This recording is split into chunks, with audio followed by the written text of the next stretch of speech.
Okay, first of all, I would like to tell you a small story about what the Aventureros program is, but just be aware that it changes every once in a while because we kind of try to adapt it to everyone's need and to the needs of the community at Bahía de Los Ángeles. I was going to make it like an introduction for myself, but I think that the best way to do this part is just to show you a video.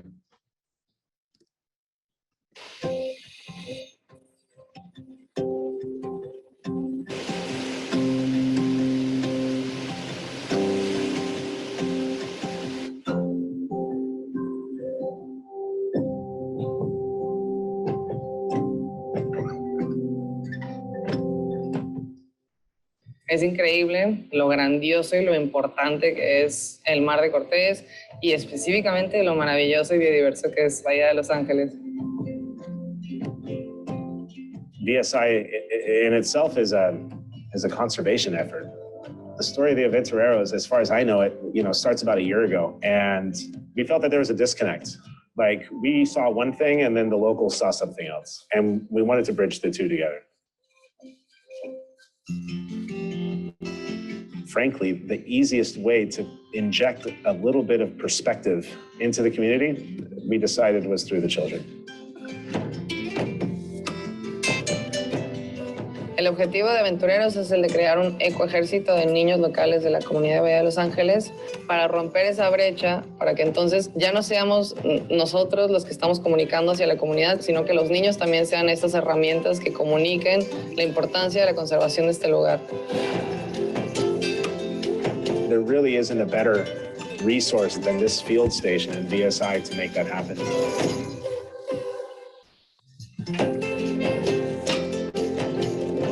Generalmente se trabaja de lunes a jueves enseñándoles habilidades a estos niños o datos curiosos o herramientas que se van a utilizar para que el viernes que apliquen todas esas habilidades y entiendan el concepto general, ¿no? Así como, bueno, todo esto que hablamos en la semana era para llegar a esta salida.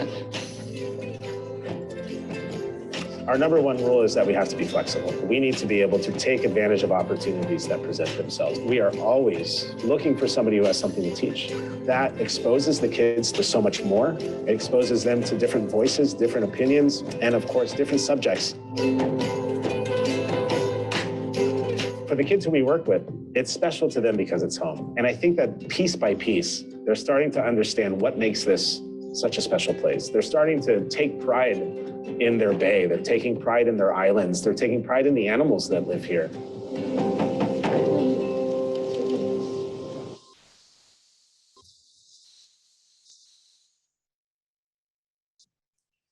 Okay, honestly, I think that with this video, I took, there's two paths to talk about this. First of all, it's an amazing introduction made from some of the guys who used to work there at the station. But also, I would say I'm kind of cheating because the truth is that many of the things that are said on that video are quite different from now that there used to be a couple months ago or 1 year ago or 2 years ago. And that's what I would say is the most pure part of the Aventureros, that it's a flexible program, but with clear vision and mission that we will go through them later. As you heard, Aventureros is an environmental education program that is hosted in the pristine waters of the Gulf of California in the town of Bahía de Los Ángeles.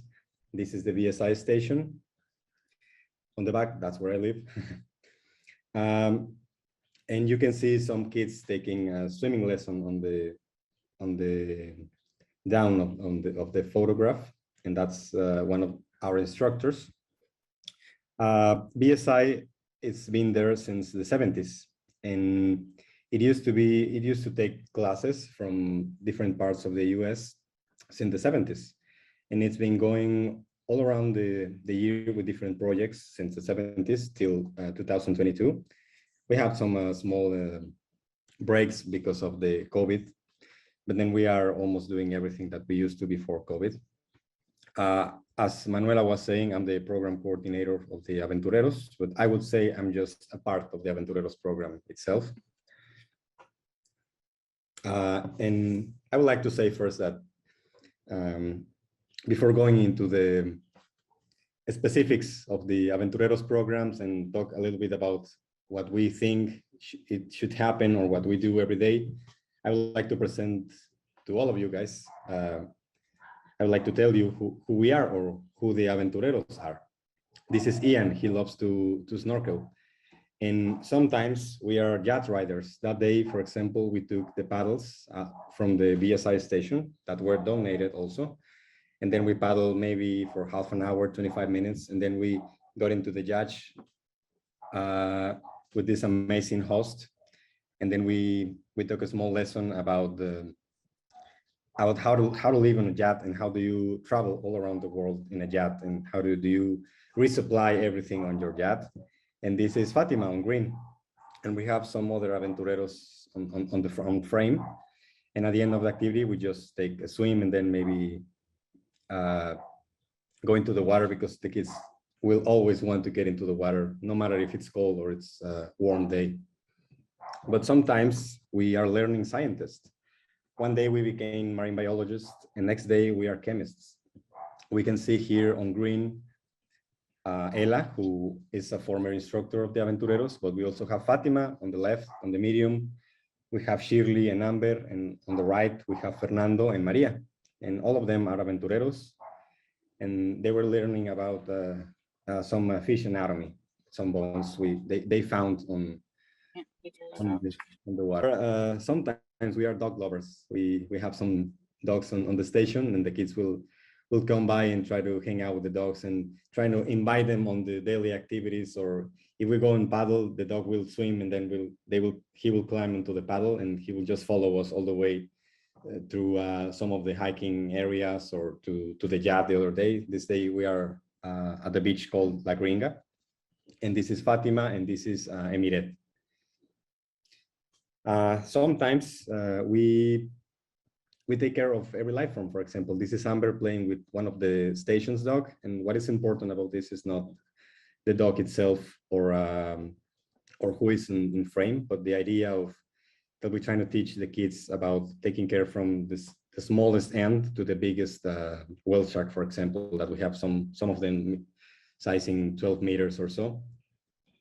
But what's most important, it's not that we are yacht riders or snorkeling lovers or paddle lovers or hikers or cooks.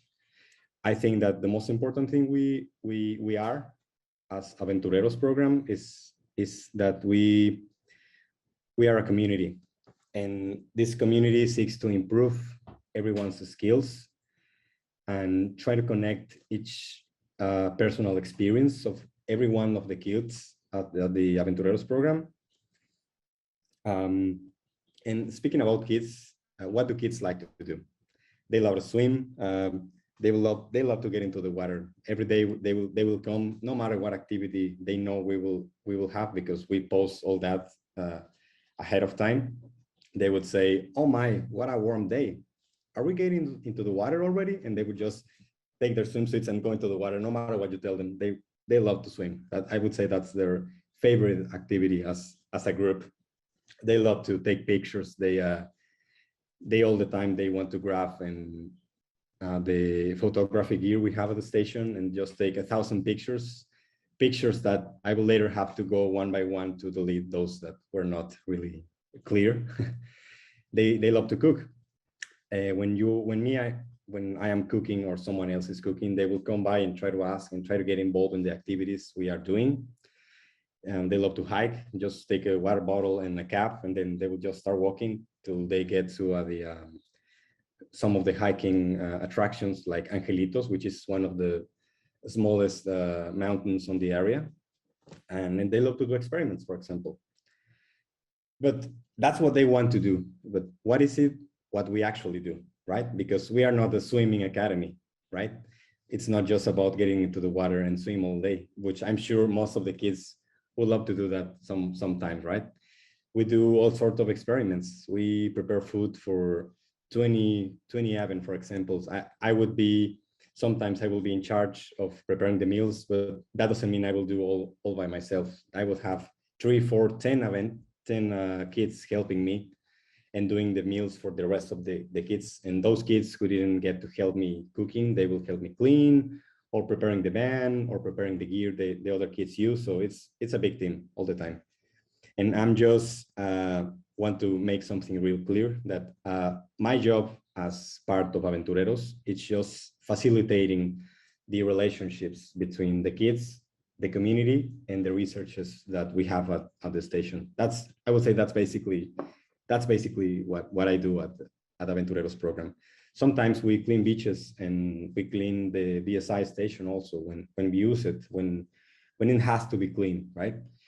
Sometimes, other times we prepare gear to go on a scientific expedition with whale sharks, for example, or we go and do bird watching or whale watching, or we go and see the gray whales at Guerrero Negro, for example.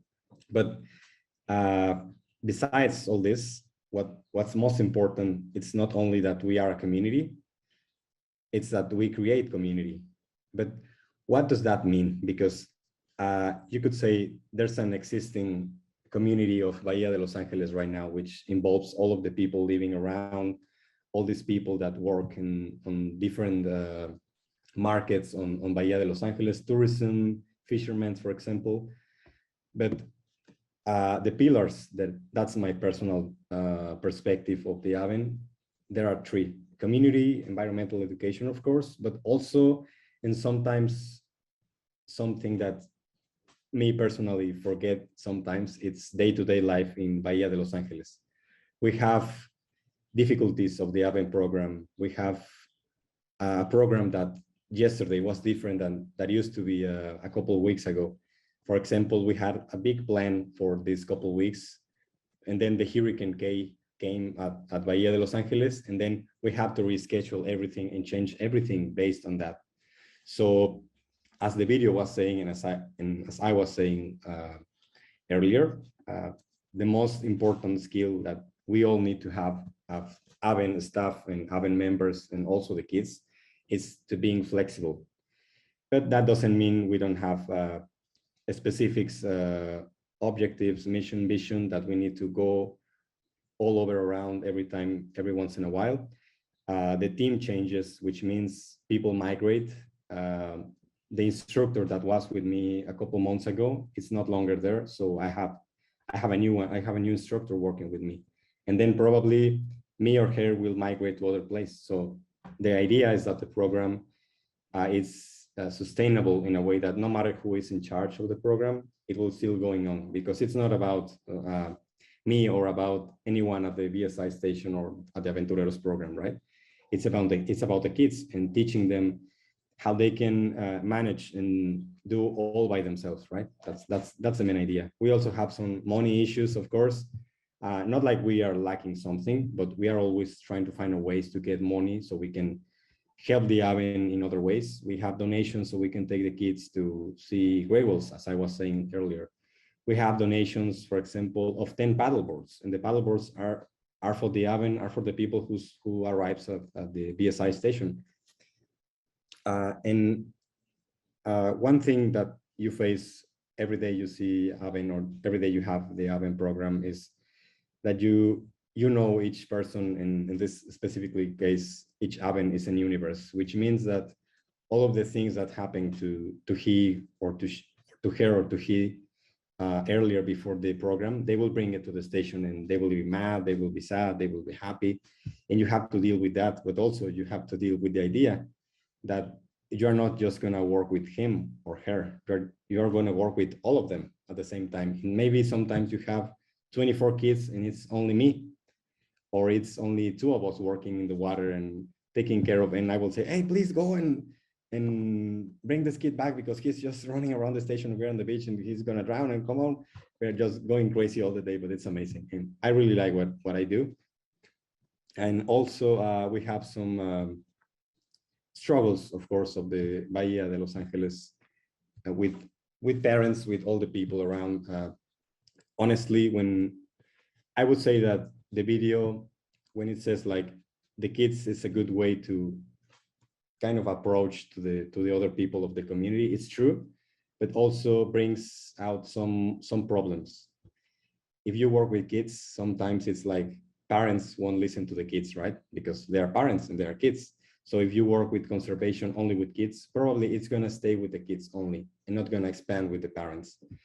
But also the parents are probably leaving before the kids. So you are preparing the kids to kind of prepare the Bahía de Los Ángeles community for the next couple of years, maybe 10, maybe 20 years ahead, right? There's a lot of money in Bahía de Los Ángeles. There's a lot of tourism. There's a lot of fishermen. There's a lot of fishing activities, I mean. But the truth is that we need to realize that working with the kids, it's not enough. And please let me clarify. The Aven program, as I was saying, it changes all the time. And right now we are focusing on kids, but honestly, a couple months ago, we were focusing on kids between 8 and 14. And now a couple months ago, we start having kids from 4 years old. So maybe next month, we will have only kids from 4 to 10. It doesn't matter. What is important is that we kind of understand that kids have different interests, and that you need to try to attack every one of the interests of the kids. So for example, there's kids that are older and that already work at Bahía de Los Ángeles doing they're maybe fishermen, for example. So maybe they will love to know more about fishing anatomy, right? Fish anatomy. So you need to take this couple kids and give them specific lessons. So Aven program is not like a program for all of the kids all of the time. Maybe Aven program is one day program means that one day is only for 2 kids that want to learn about osteology, human osteology, for example. And then the other day is about 10 kids that want to know how to swim. But we have 45 Aven registered right now at the program. And maybe 60% of them know how to swim. So if we announce that we're going to have a swimming activity, maybe all of them won't come, right? So Aven is not about 45 kids. It's about what each of the kids need and trying to teach them that the most important thing of this, it's not like they need to see the station like the place that provides everything, right? Like it provides money, it provides food, it provides paddle boards, it provides trips to see the gray whales at Guerrero Negro. It's not about that. It's about that no matter what they do in the future, even if it's 2, 10, 50 years later, they kind of hold all this knowledge we are giving to them with the help of many people around the station, like researchers, like all of you guys that are hearing this small talk. And that's what the Bahia Paradise Paradox is about. It's an amazing place. It has many opportunities, but it also comes with serious problems like conservation efforts problems. That's why we have the whale shark conservation project at Bahía de Los Ángeles. That's why we apply for grants, because we have a big trash problem at Bahía de Los Ángeles that grows bigger every once in a while. And every time we have tourism season, it's a mess. It's a mess. All of the garbage that you go and put on the supposedly place that you should do it, the wind takes it all off and then just put it on the water again. And it makes no sense. So it's a paradise, but it's a really delicate and almost ready to be lost paradise if we don't take immediate action. That's why the Aventureros program is quite important, not only for me personally, for what I've been doing with the kids the last couple of months, but most important for what it means for the community. And that, I think that's kind of the problem with the Aven program, that it's not only about us teaching the kids, but also trying to convince the people of Bahía de Los Ángeles community that teaching the kids, it's the right way to do it. And it's what gives the Bahía de Los Ángeles community a safe and a nature center future for the years ahead. I can make a small pause if anyone has a doubt right now, like a question.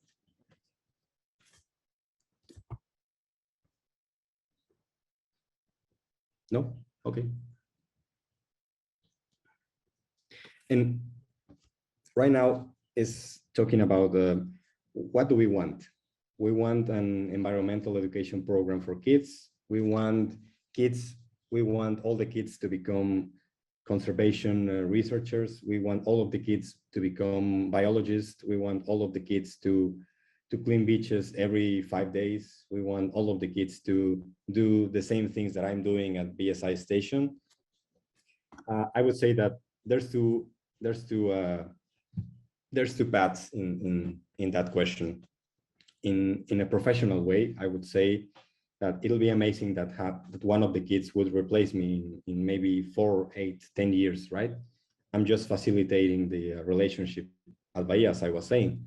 But in my personal perspective, I would say that I don't care what they do on the future. It's not what we are teaching them. We are not teaching them to be a biologist. We are not teaching them to be to participate in every conservation effort. I am not trying to tell them like hey, you live in such an amazing place, you should preserve it and you should take care of it all of the time. And you should be here all of your life because that's where you were born. No, I don't like that perspective. I totally disagree. It's not about that they are being forced to be that, right? I want them to take all of what we are doing at the station about leadership, about all those soft skills that when you apply for a job, they say, okay, there's hard skills and then there's soft skills. I'm trying to focusing on the soft skills. And that's why I don't care what they do in the future, as long as and that's what I'm seeing right now with the kids, that they are applying what they are learning at the station, and not from me, from all the people around, and most important, from the kids around them, because in 10 years, only them will be there at Bahía de Los Ángeles. And the friends that they're making right now, it's the community they will have in 10, 15 years later, right? So in that way, we have this mission and vision. I'm not just gonna read it because that'll be a nonsense. You can read it yourselves, but what is important about this is that when I arrive at the station with the other instructor, we kind of sat down and say, okay, what do we want? Because we had no clue of what we wanted as program, because we had one idea before we arrived, and then when we arrived, we saw a totally different a landscape, right, of possibilities and also of barriers, of obstacles around ourselves. And that's why you can see like the vision and mission is so general, but help us build what we've been building the last couple of months. We are now working with some conservation efforts, like on a global scale, like water quality studies, and we are going to start that in October with the kids, and the kids are going to do all the research. I'm just gonna tell them that they have this opportunity, and whoever wants to participate, he or she will participate, okay? We have social research going ahead in the next couple of weeks with the community of Bahía de Los Ángeles. We just had a grant, which you will hear of later on the pages of the Vermilion Sea Institute. And that's why we've been working with the kids. And right now, I would say like it's a hard time for kids, not only because of the hurricane. Let me tell you a small story. When we arrived, the kids just were having online classes at home. And the day I arrived, the people of the government, they say, okay, you're going back to school. And so imagine you have the kids going from 7 to 2 p.m. to school, and then go at the station and have classes again from 3 to 5. It's crazy. And the truth is, we lost many of the Aventureros. They didn't want to come again. And we will see them on the street and they will say, no, it's too boring. I go to school and then I have to go again and take classes at the VSI station. Doesn't matter if it's interesting. I don't care. I don't go, because the school is not optional.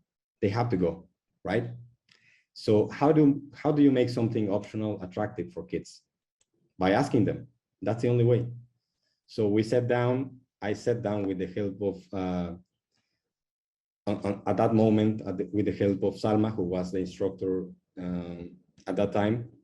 And then we say, well, what should we do with the kids? How do we make them feel like they are taking decisions the important decisions of the Aventureros program. Okay, let's ask them. And then we make some interviews, we talk to them, we see them like talking between each other at the station, or when we took them back at their homes with the vehicles of the VSI station. And then we started working based on that. And that's how we started seeing what they really wanted to do. And that's how right now most of the kids we have right now are new. They've been just coming for the last couple of months. And only because it was not like I convinced them all or that other people convinced them all. It's the kids themselves talk between each other and they convince themselves like, hey, you should go. It's quite interesting. We do this, and then we are going to have this dinner today and you can come and help us clean. And that's how the word was spread. And that's how we got many of the new kids we have right now. We try to expand the activities of the Aven, and then we divided the Aven program into two. So we have like group 1 and group 2. Group 2 is like the more advanced people who know how to swim, that they can clean their own dishes. They know how to do everything. Of course, they're kids and they will sometimes just run out and won't listen to you. That's totally fine, they're kids. And then we started working with swimming lessons. And it's amazing to see that just in 2 to 3 months, some girl that didn't know how to swim at all, now it's an excellent swimmer. And some other girl who was not quite sure about learning about how to swim, the first time she got into a boat, into a panga, we say, she got straight into the water and swam with a whale shark all by herself in just like 3 months before knowing how to swim. That's crazy, right? Oh, sorry. Germán, Go ahead. real quick, there was a question on the chat that as you were kind of talking, you answered a little bit of it, but one of our viewers was wondering, like, aside from word of mouth, how do you recruit the students? And also, is that the population that you're hoping to reach? Okay, yeah. So we have different recruitment methods. We go to the schools. We go house by house where we know there's some kids. For example, I will be walking and trying to get some food from a restaurant around town. And some kids will approach me and they will say, hey, are you Germán from Aventureros? And I will say, yeah, why? Oh, we want to go and be involved in Aventureros. How do I do it? Okay, ask your mom or dad to go by the station and I will fill the form with her or him. Okay, but honestly, the best way to recruit them is to make the program fun and interesting for the kids, because the kids themselves will bring many people, more than I can bring myself. And regarding population, I would love to have maybe 100 Aventureros like on the program, not at the same time, of course. But I would say like we have 45 registered, and from that, I would say that I see the same 25 kids every once in a while, and the rest of them will come by maybe once a month, once every 2 months, and that's okay because people, the kids need to work, need to study. Maybe the hours we do won't work for them anymore, and that's okay. The idea is that they feel comfortable and come by every time they want to do. It's not like they have to be there every day so they can come the next day, right? They can come whenever they feel like they want to. They're not obliged to. Mm-hmm. Thank you. Yeah. Is there some other questions, or I can? I think we can continue, and I'll keep an eye on more questions for sure. Okay, sorry. Okay, sorry. Yeah, great. Okay, so one of the difficulties of the Aven program, as I was going to say, is that as people migrate, kids see that the instructors change every once in a while. So before I arrived, there was another amazing instructor working with the Aventureros. And then when I arrived, the kids immediately felt the change from one person to another, right? And then many of them didn't like me. They say, oh no, Germán is quite boring. Oh no, he's like, no, I won't go again. No, no, no. And they would stop coming for like 1 month or 2. And I would feel like, all right, I didn't do it right. No. And then I realized kids are like that way. And I would just go and visit them at their homes. It's not like, I mean, it's that's something that I want to make real clear. Aventureros is not a program done at the VSI station. VSI station is one of many facilities that we have as Aventureros program. Okay, maybe the VSI station is where we have the paddle boards, where we cook, where we have our gear, or where I live actually. Aventureros can happen anywhere in the Bahía de Los Ángeles. We can do it at the park. We can go and visit every kid at their homes and trying to ask them how they feel right now. For example, the hurricane just passed a couple days ago, and I'm not at Bahía de Los Ángeles right now. So I'm kind of anxious about going and ask them at their homes, like how are they feeling, how they've been doing like the couple days ago. So Aven can happen no matter where you are. Doesn't matter if we have a vehicle, doesn't matter if we have meal or we don't have time for meal. We can do it at the beach. Sometimes we will have a complete meal. Sometimes we will only have snacks. It doesn't matter. What I want is that the kids hang out together. And I want the kids that don't hang out quite well between each other, trying to put them on the same teams, like work together on the different projects we have at the station. We give them geology classes. We build wooden stick bridges and try to see which one holds the more weight, and trying to make some contests about that. We do swimming lessons. We do pizza. We do bird watching. We can actually do anything we want, but what's most important is that we can do anything the kids want, right? I think that's the key of the Aven program, that we kind of settle down the base where kids feel comfortable and safe, that no matter what path they choose, no matter what they want to learn, we will help them get this knowledge, right? Because I'm not a geologist, I'm not a chemist, I'm not a physician, for example. It doesn't matter. You need to know, you need to teach them where they can get the information, or facilitate whoever can come at the station and teach them specific things about what they want to learn. I would say that's the more difficult part of the Aven program. And of course, I try not to forget that the kids will be there only 4 hours, maybe 5 days a week, or 3 days a week, or 4 days a week, I don't know. That means that whatever you teach them in those 4, 3, 2, 1 hour, it's not going to be enough to make them like change their perspective just like that, right? It doesn't happen like that. But the truth is that it's not like something I say. It's like the parents coming to me and telling me, or telling other Aventureros collaborators, is that they see the kids, how the kids change when they go to Aventureros.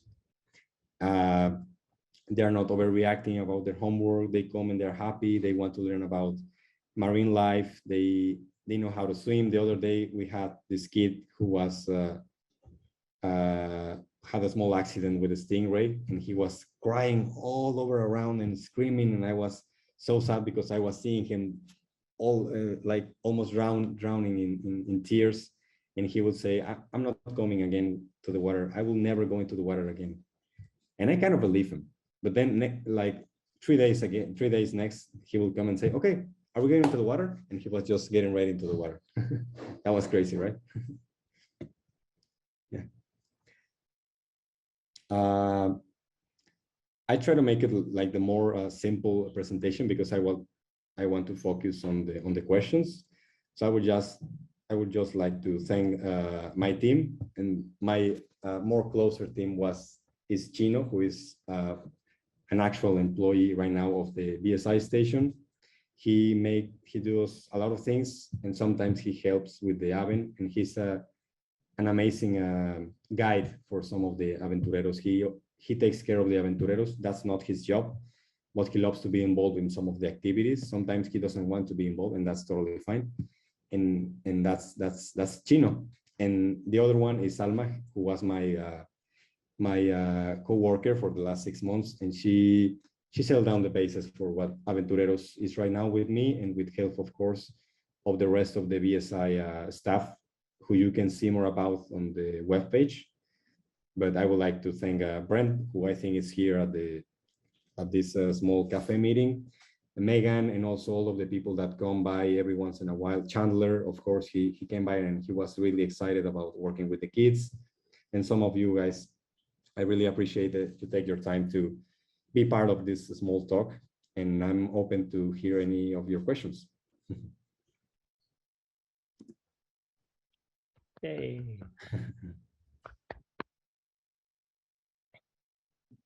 And you're welcome if you want to either post your questions on the chat, or if you'd rather unmute and say your question, you're also welcome to raise your hand and I'm happy to call your name. I have the chat open right now, so you can do it. Well, I have a question, and I'm terrible at multitasking, so I'll just ask it out loud. So I just wanted to know a little bit more about how Aventureros began, and also how you got involved with it. And that a little bit of that story.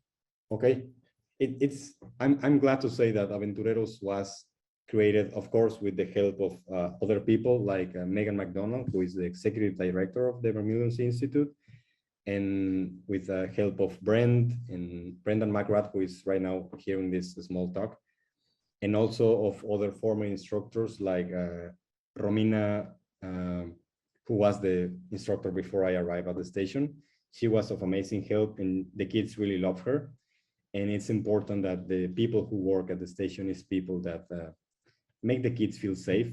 And it's okay that they miss her. That's totally fine. But what's most important is that they don't forget what the way she was teaching them, because then they can make contrast and say, okay, Romina was doing this with us, and then Germán is doing this with us. I rather have Romina teaching us this because she was more, she has more a sense of belonging to this particular thing. Okay, that's totally fine, and appreciate their honesty. And so it's not like we reward honesty all of the time, but we want to make the kids feel like their honesty is always going to be taken on count, right?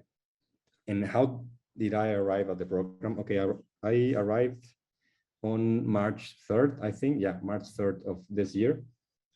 I was doing some other stuff, living in other places in Mexico. And I saw the opportunity, like an opportunity to like mix what I was studying at that time. I'm finishing my bachelor's in anthropology. And I was a guide, an outdoors guide in Mexico City and also here in Baja. And I saw this like an amazing opportunity to try to mostly like learn more, honestly, because most of what I do right now, it's because the kids have helped me learn that. It's not like I arrived and then I learned how to do everything I'm doing right now. That's great. I just want to say how much I appreciate all the work. I was first down at the station in around, I think it was around 83 or 84. So that was back in the days when Lane, was holding his, university courses. And I actually came down with Gary Polis, who was a good friend of Lane McDonald's. And I'm not even sure Megan was even born yet. I think, but I remember, but actually I do remember like a little bit later on, we'd see her, sitting on the side and as a little girl, down that, and thinking of them, everybody growing up there. And back in those days, right, the local kids were only very kind of tangentially involved. This program wasn't there. And I often wondered because, with Scientific Field Station, I think the history of that one is it used to be Smithsonian used to run it. And frankly, a lot of the field stations in international that are especially run by US or European agencies, oftentimes are kind of problematic. A lot of times there's kind of an us versus them, and there's kind of a little enclave of scientists with their own weird little hierarchies. And and not very much community engagement, except for maybe support, and the relationship between field stations. I've been out to a lot of different field stations, and yes, but sometimes they can be really really difficult, and there can be a lot of conflict. My sense is, although I don't know, just from the history,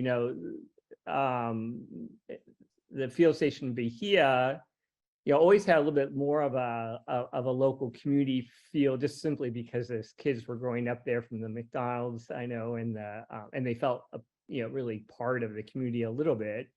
But I'd be interested in, I think it's really healthy, basically, what I'm seeing now from the outside, and getting that kind of more deeper engagement and a little bit more ownership and knowledge creation from local youth, I think is incredibly healthy for that entire collaboration and initiative. But I just wanted to, maybe you can talk a little bit about the relationship between the local community and the station, and how that, as far as how that might have changed over time. Okay, thank you for your question. I think that there's two parts of that answer. The first of them, I would say, is that the relationship between the community and the station, as the station that hosts many programs all around the year, is one thing. And one different thing is the station that hosts only the Aventureros program and its relationship with the community in Bahía de Los Ángeles. For the first part of that question, I don't have a very solid opinion, since that's not like my area of, I would say, expertise. But I think that part that hosts the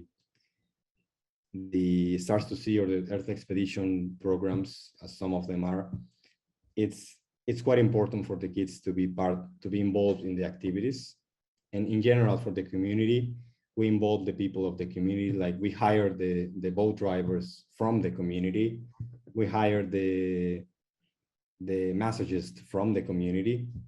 We hire some people that help us build some of the take some dirt out and take some stones to make the area more safe for the kids and for the rest of the people. So, but that's only like a working relationship between the station and the community. And that's not all, right? It's not only that you hire someone from the community and then he comes or she comes and works for you and then she leaves. That's not community, right? It's more than that. So in the second part of the answer is that,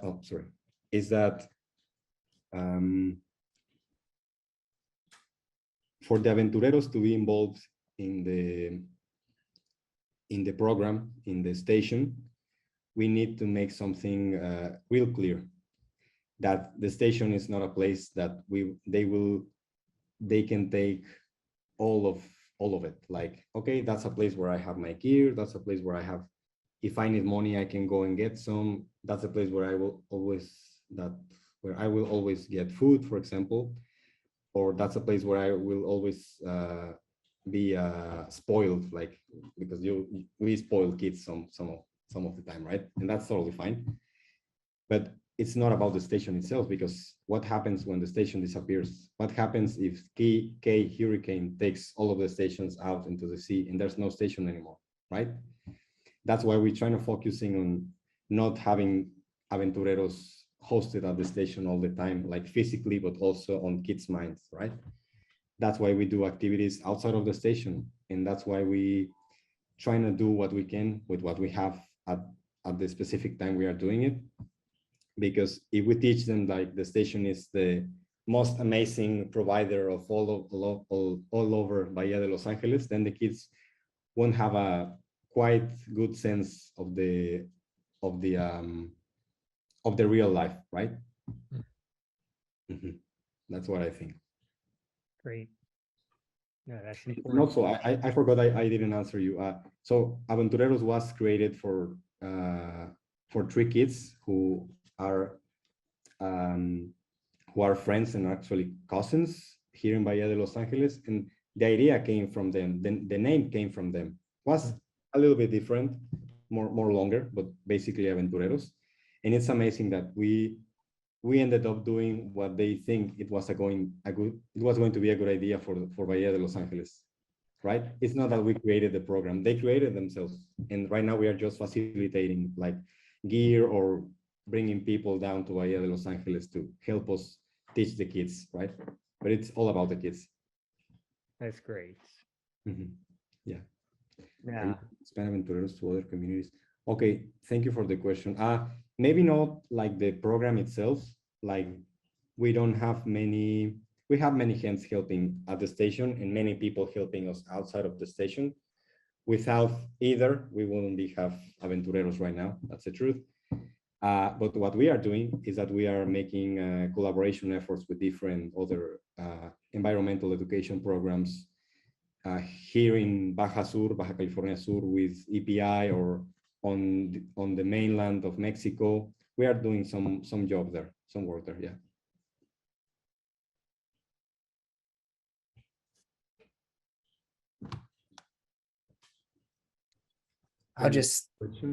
It's more just a comment, Germán, but thank you. I was down there a couple years ago with Chandler. Didn't get down this summer, but it's so nice to see you and hear about it. And also, like, I know a lot of people on this Zoom right now have either been down to Baja or maybe dreaming of it soon.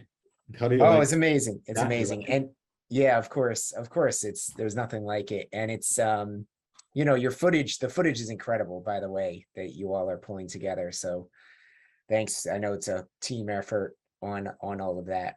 But my daughter here, who's in Ohio, where I am, is 12, and she wears one of those yellow Aventureros t-shirts with the ramen. I think it's like a ramen with like a octopus crawling out of it, designed by one of the students, one of the artistic students. So anyway, it definitely, as much as I came back with stories of whale sharks and everything, I mean, the stories of the program were definitely up there. And I think it's so amazing what you guys are doing with that. So it's not really a question, but just, yeah, thanks for the work. And I love that you're saying it's not just about making them into conservationists or environmental biologists, just like letting them, you know, whatever they may need. When we were there was one of the kids was really into cooking, and, you know, it's great to see. Yeah. Yeah, it's true that I totally agree. I mean, I don't want all the kids to be, as I was saying, I don't want all the kids to be a biologist. If they want to be cooks, that's totally fine. They can do whatever they want, but if they want to stay there, or if they want to go somewhere else in Mexico or somewhere else in the US, doesn't matter. Is that they take this community sense of belonging anywhere they go. Anywhere they go. Yeah, and actually, as it reminds me of a story, because we were coming down the peninsula after like 9 hours of driving from San Diego or however long. That's a really tiring drive. It's a tiring drive, and it was late, and we had 2 vans of, you know, Miami Dragonfly students, and the caravan just stopped, and it was very dark, and we were like, what's going on? And there was a little car ahead of us that had a flat tire. And I think Megan and probably Brent and others had just made the decision, like, we're going to stop. We're going to help these people change their tire. I mean, I don't want to say in the US that wouldn't happen. I don't think it would happen in most places that they would want to stop, you know, with a group and take care of these people. But, you know, 25 minutes and then we were back on the road. But it is like that building community you're talking about. Yeah. Yeah, that's true. And I think that what's more important is, for example, I'm on the anthropology area of research, but the other people is more in the biologies or oceanology area of research, and that's kind of enrich the program, right? Because we have so many perspectives inside, and that we get to talk with everyone of the VSI staff or of the Aventureros staff, and that just being honest and try to think on the kids and what they want. It's amazing what we can build with so many different perspectives.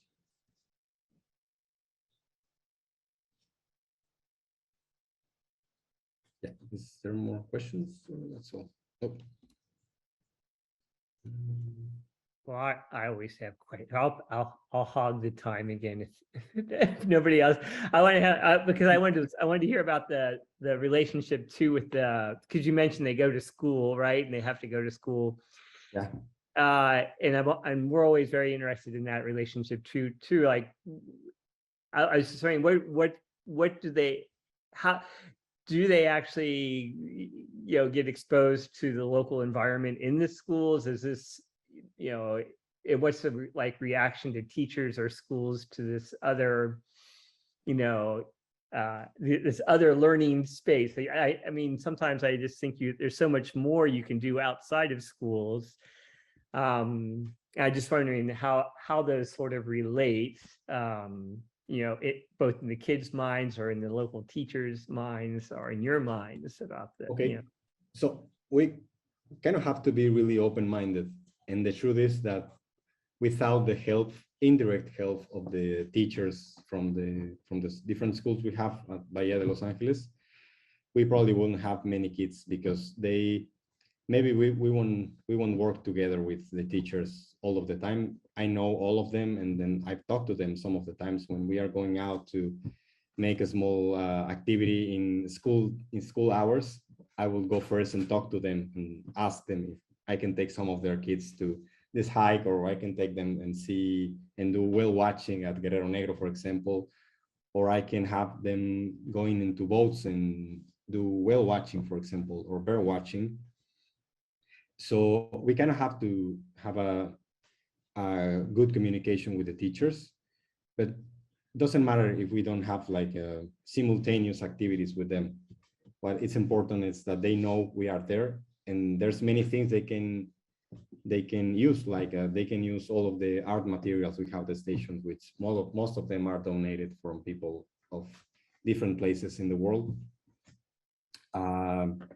They can make use of the microscopes we have at the stations, even though they are old and they don't work quite well, all of them. They can use them. They can, if they're planning to do some more bigger activity, we can talk, and maybe we can put one or two bands, and they can use them, and we can do an activity with them. So in my opinion, it was not like my idea, of course. The instructor before me, she was already working with the teachers, but when one guy or girl arrives and he's new or she's new, then things have to start working again, right? From zero, almost from zero. So that's what I'm doing right now, working with the schools. And now that they are back in school from a period of break from classes, I can continue doing that with the different levels we have at the Bahía de Los Ángeles. Mm-hmm. I lost my choice. Nice, thank you. Is there another question?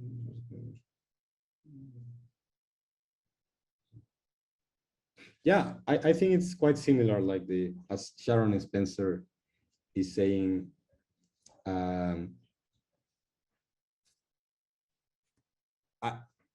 Conservation as a conduit of building community. I would say it can be either that or building community as a conduit to do conservation, right? You can say it's either way, but I say depending what you put first, it's what you're going to do and how you're going to do it.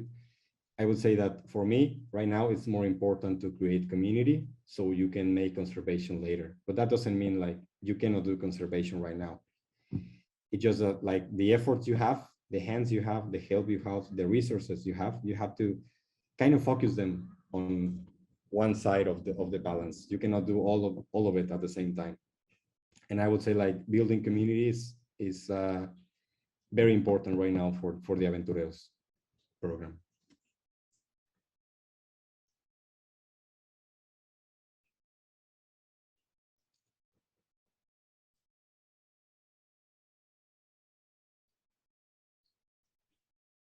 Yeah, that's true.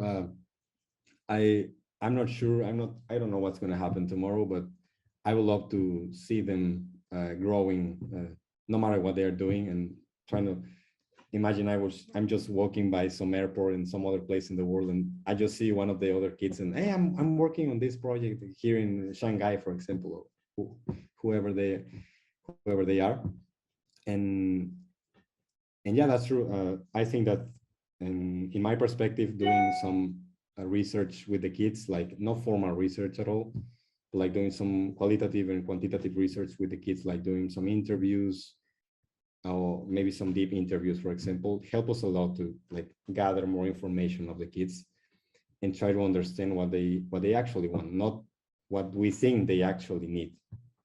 Mm-hmm.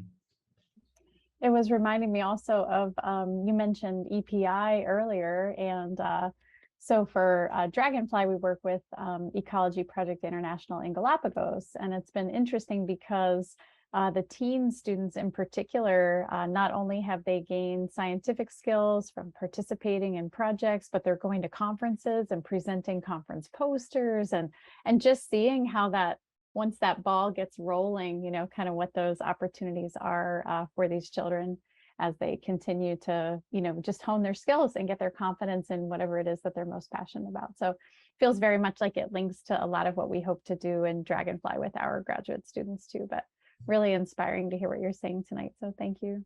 Yeah, Gracias. Yeah, that's true. I think that it's been like 6 months since we started this new Aven program perspective.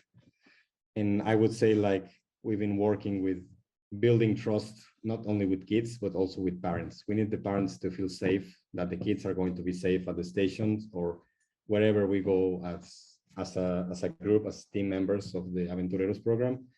So we kind of focus on like building good relationships with the community, and now we can start working with more serious scientific approaches at the Bahía de Los Ángeles. That's why we are working with we will be working with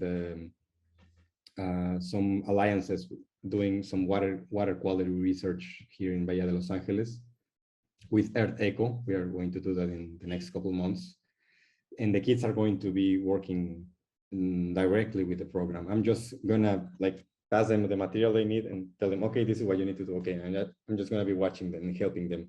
I want the kids to fail. I want the kids to commit mistakes, and that's what I want them to keep doing all of the time. I want them to feel like they are failing, but not quitting at all. Mm-hmm.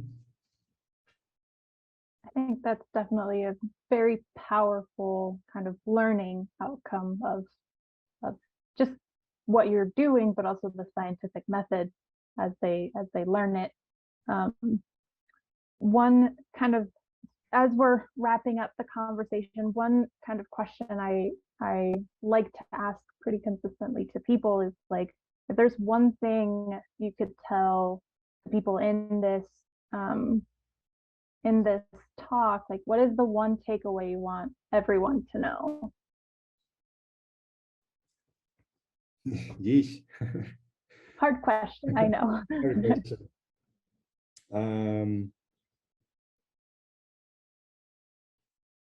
If I had to do it like a really small phrase, I would say like always listen to the kids and just facilitate what they need. Mm-hmm. Perfect. Any final questions before we wrap up?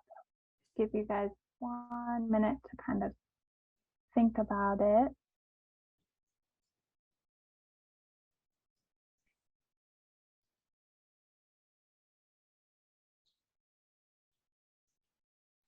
All right.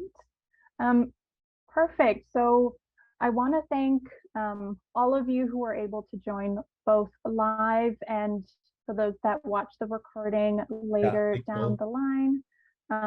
Thank you so much to Germán, to the Aventureros, and everybody that works with them. And I also want to thank the Vermilion Sea Institute for all of the hard work that is being done and will be done in the future. Big shout out to the Project Diversify student group that created and initiated these talks, and encouraging all of you to if you know somebody who would like to have a talk, let them know about our series. And with that, this will be the end of the talk. Thanks for joining. I will stop the recording now. And please visit the webpage so you can get more information regarding the different projects we host at the Vermilion Sea Institute at the Bahía de Los Ángeles town.